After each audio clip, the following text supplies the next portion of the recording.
Hi, welcome back to The Permission Slip, a podcast for leaders, creators, and entrepreneurs ready to align their multi-passionate purpose into a magnetic presence.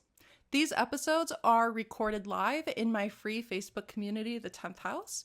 If you would like early access to recordings and also to hop on that live stream, feel free to join in the link below. Make sure when you're filling out your submission questions to mention that the podcast sent you. All right, let's get into today's episode. So today we're talking about how to make all of these different parts of your life, all these different interests that you hold into sort of like a comprehensive brand, and why sort of like sanding off your edges actually kind of works in your disadvantage. And so if you have this problem where you feel like how do you make all of your things work, you're like me, you go down tangents about etymology and random stuff like that. Chances are you're multi-passionate. I think that's kind of the buzzword everyone's using right now. In past, you've probably used the term jack of all trades. That probably really resonated with you. And I totally feel the same. I'm definitely somebody who's often described herself as a jack of all trades. And, you have your hands in a lot of different pots. You go in different circles. And there's a lot of business advice that tells you to niche down, niche down, niche down, and focus on one thing and only sell one thing to one person. And this idea of getting like really, really narrow is often really difficult for people who are multi-passionate, especially when it comes to personal branding, because personal branding is us first and foremost before it is a product or a service or whatever it is that we're trying to hawk. It's our reputation. So like I said, I'm definitely multi-passionate. My interests, and I kind of call them like mini obsessions, they are varied. My work history. I love Al Pacino movies. I went to school for audio engineering, so music and live sound, and that whole thing is something that I have a wealth of knowledge in. I love to host, and I'm big on cooking and baking, and I love interior design and architecture, and I love keeping track of Gen Z and Gen Alpha trends. And I'm very interested in the works of Washington Irving. And my day job is working in higher ed, and I used to have a stint in the wine and liquor business. And so it's very, there's not a lot of strings connecting, and that's just that's just some random stuff that I wrote down earlier that just came to my head. There's a lot of different sides of me, and there's probably a lot of different sides of you too, where the strings connecting them aren't necessarily there, or aren't clear at least. And I'm of the mindset that there's nothing wrong with sampling as much of this life as you can. I think the idea or the expectation that we can only have a couple things, like we can only hone one or two crafts, or we can only be one person, is super limiting. I can understand for some people how that would be something they gravitate to, but if you're a multi-passionate person, the idea of like even having one career for your entire life, like I could never imagine that. I could never imagine myself like just working at one place for like 50 years. I don't, in some ways I can, because I do like to settle in, but I don't know, just doing one thing for the rest of my life, like even as a teenager, and they're trying to make you decide what you're going to do after high school, and you're 17, and it's like, how do you even make that decision? I knew then that just having one job for the rest of my life was not for me. And it especially became clear when my chemistry teacher was talking about she would talk about her parents a lot. And her mom was, I believe, an English teacher, but her dad was probably somebody you would call multi-passionate, because he worked in a bunch of different places in a bunch of different industries over the course of his life. I can't remember like all of the different areas. I know at one point he was like a jeweler, and then he went and did something else. Like, she was just always talking about how her dad did all these different jobs, and that was kind of like the first time I really heard somebody put it out there and say that you can work in different jobs in all these really different random industries and still be like a sane, successful person. Because I think there's this idea that people who are multi passionate are flighty or they just can't settle down. And I just don't really think that's the truth. And I know too, a lot of the times when you are talking to somebody and you're getting into all your little bits and bobs and odds and ends, sometimes in certain people you can see the overwhelm that they're having as you're telling them all these different sides of you, or they're like caught off guard by maybe something you did in the past, and they're like, wow, like I never, you seem to be everywhere, you seem to do everything. um, and it's really important not to take the overwhelm that you see in them and use that as something to like limit or cultivate who you are. Especially like we're really busy as multi-passionate people too. We're often doing a lot of things at once. And I don't know, I just feel like there's this perception that we need to be one way, and to be busy, to be multi passionate, to be a jack of all trades, to have a lot of varied experience. Some people think as being a negative, and it certainly is not. I think that's how you create and cultivate so many different connections and networks. That's how you, I mean, one is just personal fulfillment and enjoyment, but there's nothing wrong with sampling as much of life as you want. But at the same time, bringing this back to personal branding, it can be hard when you're spread out and you're scattered and you have a lot of different things that you're trying to corral into one cohesive reputation or outward identity. It could kind of leave you feeling like, how do I explain all of this to other people? People talk about like the elevator pitch. If you're, going down 4 floors in an elevator, how do you succinctly say what it is that you're doing? And that can often be really difficult to synthesize. Um, but what's great about being multi-passionate or having varied experience, like I mentioned, like it builds your network in a really unique way, but also it gives, in terms of personal brand, it gives a lot of different touch points into building a relatable connection between people, whether that's like through social media or just like in person. It creates sort of like an instant sense of relatability, or it opens up more avenues for people to bridge that with you. I'm seeing a lot of reports that 2025, the buzzword, we're moving away from authenticity, being authentic and authentic, being everywhere instead everywhere, to now the new word is relatable. It's not about being who you are in your fullest, it's about relating to others and building like pathways that I think this is a whole different episode of talking about relatability, but it's so much more about building like a connection and something that, um, it's one thing to be authentic and being your own. Like I think about, let's say, the Kardashians.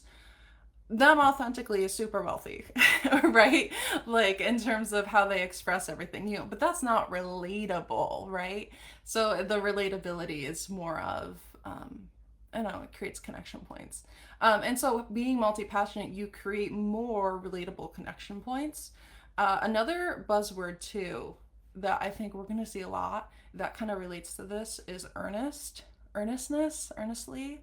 I've been hearing it kind of pop up a little bit, and I don't know, I think that word's going to make a surgence as well, and it kind of tacks on to the idea of being relatable. Um, so anyway, back to what we're talking about of having all these different sides. You just want to be you. And being you means containing all of these different multitudes. And when it comes to your personal brand, it's packaging all these different multitudes in a way that can be memorable or easily conveyed to people. And when it comes to first time connections, being scattered kind of works to your disadvantage, or having multitudes. I don't want to say being scattered because that makes it sound like a negative, but um, having these multitudes can kind of work against you because it's so much easier to be remembered for one thing than it is to be remembered for a lot of different things. And on social media, you see this play out too. Like the algorithm serves me up some random post. Let's say it's somebody decorating cakes. And I like it. I vibe with it. I love watching cake decorating videos.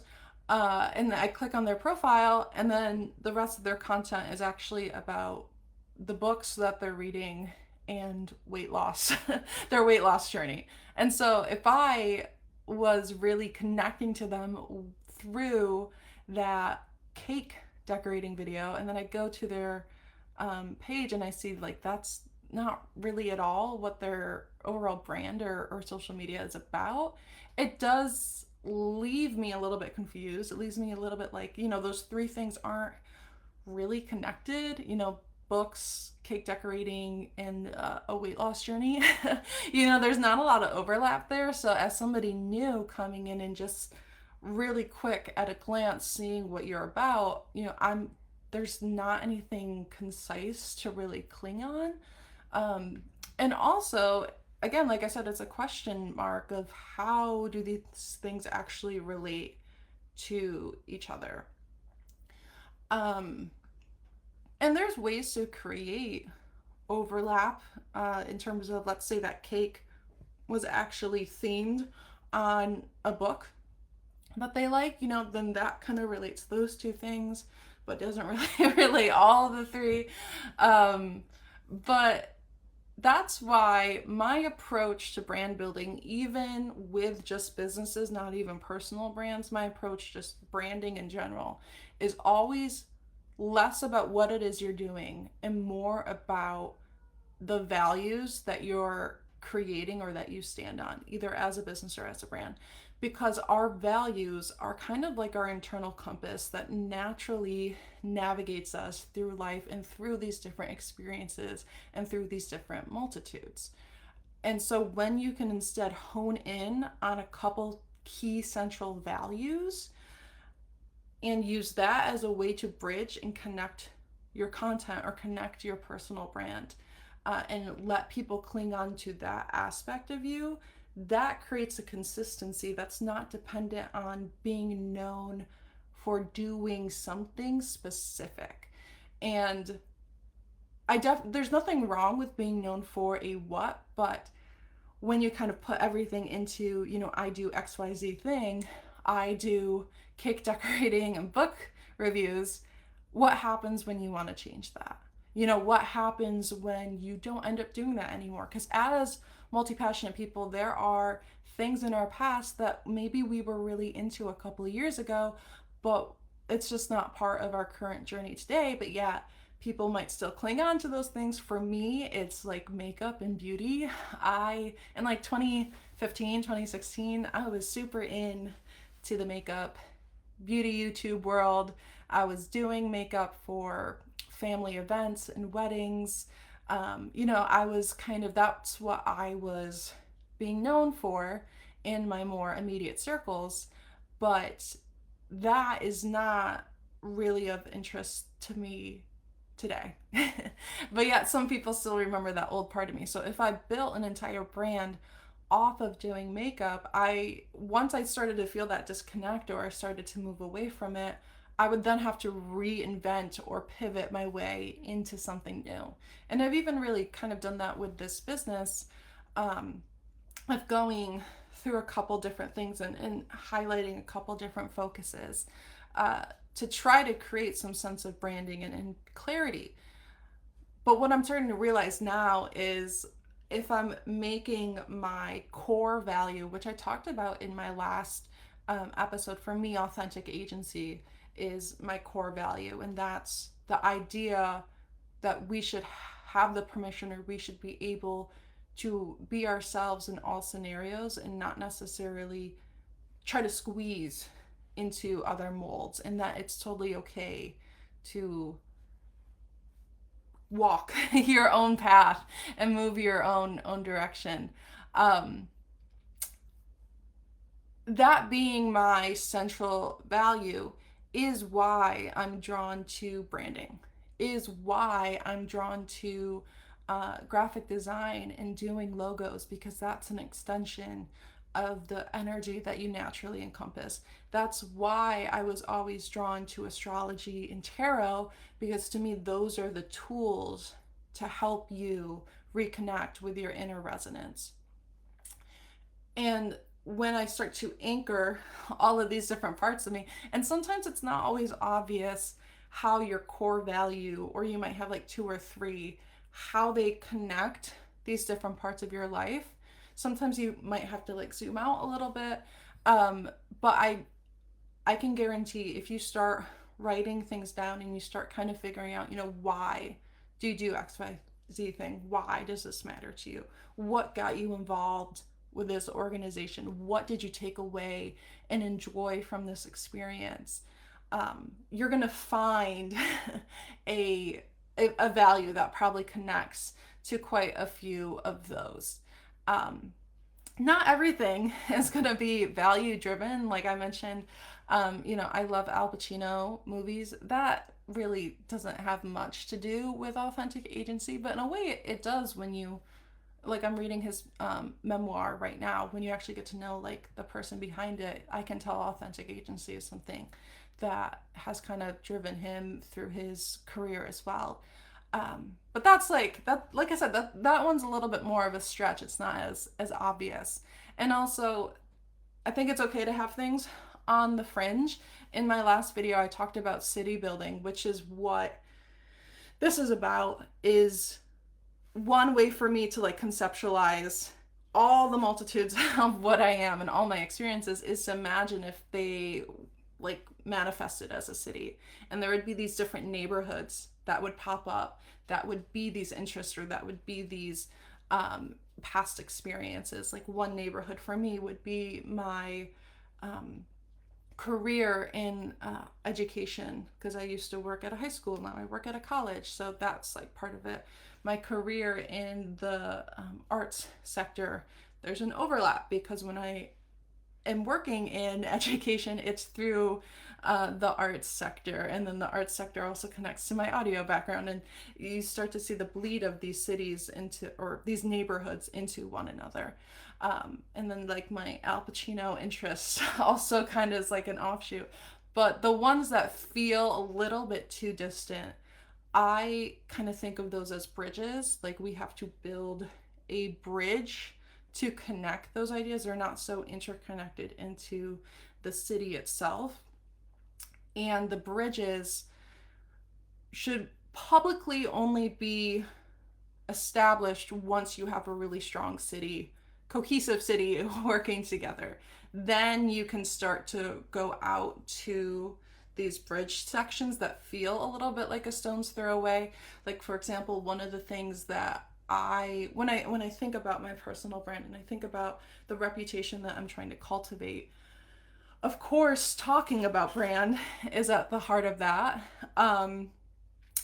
Another thing that seems like really easy and tangible for me to go on to is I love to volunteer for things, especially for live events.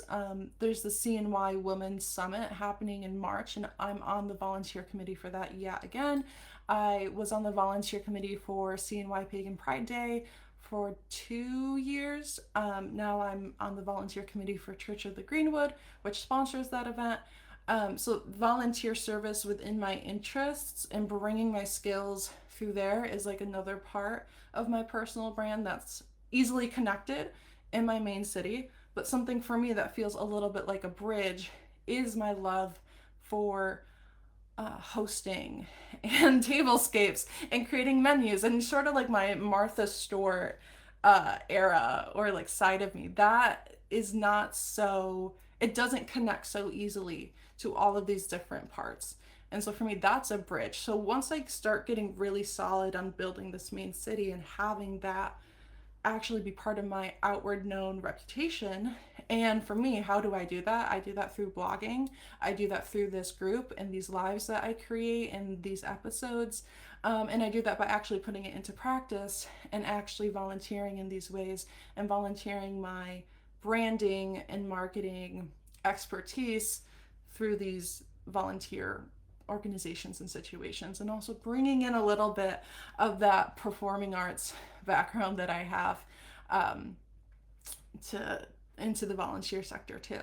Uh, so those are very interconnected. I forgot where I was going this, but building the bridge to interior design and the Martha Stewart shit doesn't really mesh as easily.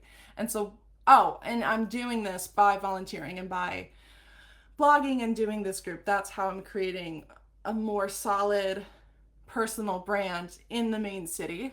And then once I feel like that is well established within me and I've made connections and I've really like created a cohesive world based off of the branding and like the volunteer stuff, then I can maybe start adding this new dimension to me because I would already have a very solid reputation around these key things. And like I mentioned, it's less about the what that I'm doing in terms of me trying to see how these things are all connected. And it's more about seeing the underlying principles or values that drive me into these situations and clinging onto that first and foremost. And almost in a way, for me personally, it gives me a sense of permission or a sense of like acceptance that it's okay for me to be doing these things because it's how I'm expressing authentic agency. Um, or like that's sort of like the why, the reason. I'm very like why driven. And for me to get to the why, I need to get to the value. I need to get to why am I drawn to this? Why does this matter to me? What do I hope to get from it? Um, that's kind of I hate to just like have a hard stop like that, but that's kind of what I wanted to like discuss today is you can have all of these different corners and all of these different edges to you, but to throw them at people right away might if there's not like a clear value connecting them, that's going to be difficult for them to absorb. However, if you do it in a way where you're kind of throwing the things that are the most connected together, and then once you have that established, you can start doing the bridges. That's a way that you can still honor all of these different connected pieces of you. And also, too, I want to mention when it comes to branding, this is all about public perception and image. So you can enjoy something on a personal level and not have it part of your personal brand, or like I said, have it a bridge and have it be something that you're working to incorporating, but you don't have to take and extract every single part of yourself and put it out there in the public. Um, I think that's also really important too when we think about business. You know, not everything you do has to be monetized. You can have hobbies for the sake of having hobbies. You can have interests. You could watch a movie and not put it on your Facebook story. Um, to be relatable doesn't mean that you're displaying all parts of yourself. Um, but also, you know, don't be afraid of showcasing parts that maybe feel a little bit irregular or out there because it does create more pathways to relatability. It really is a balance. But the best way to anchor and center your contradictions, so and so, quote unquote, is to find the underlying values that actually connect them. All right. Thank you so much for watching, and I will catch you in the next one.